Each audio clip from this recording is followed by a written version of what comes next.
Hi guys, good morning. Ang utor ay naglantaw sa iyang manok guys. Guys. Nagpakaon mi sa mong alagang chicken. Meow.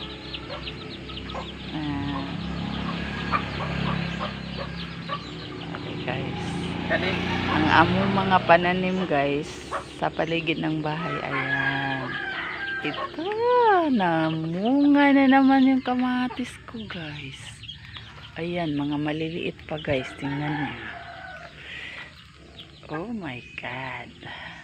Ayan guys, mga maliliit pa ang bunga. Ayan. Dali. Isang puno ng kamatis. Ito, alubati. Yung mga pananim ko dito sa ito, mayroon akong bulaklak dito guys. Ayan. Aretas kumay.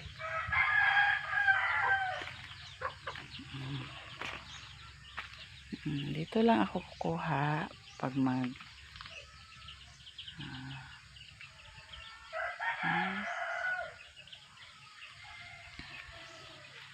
ilagay sa mga vegetables to guys, mga vegetables. Ayan. Meron ding mga bulaklak. Ayan, may puno ako ng sili na maliliit. Ito. Ito, mga maliliit. So, dito lang ako magpitas ng mga uulamin ko mamaya.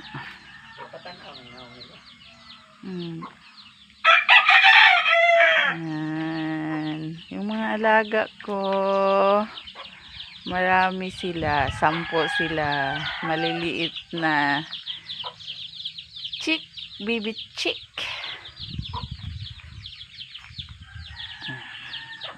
Tanaw siya siyang yung palay. Nag-harvest kami. Magpaani na ta kay hinog na ang ato ang humay. Siguro mga sunod semana naa na gitay mabulad ani. Okay. Kakaon na ka. Kalungag na ta. Kalungag na ka. Kalungag na ka. Sakto na. Sakto na.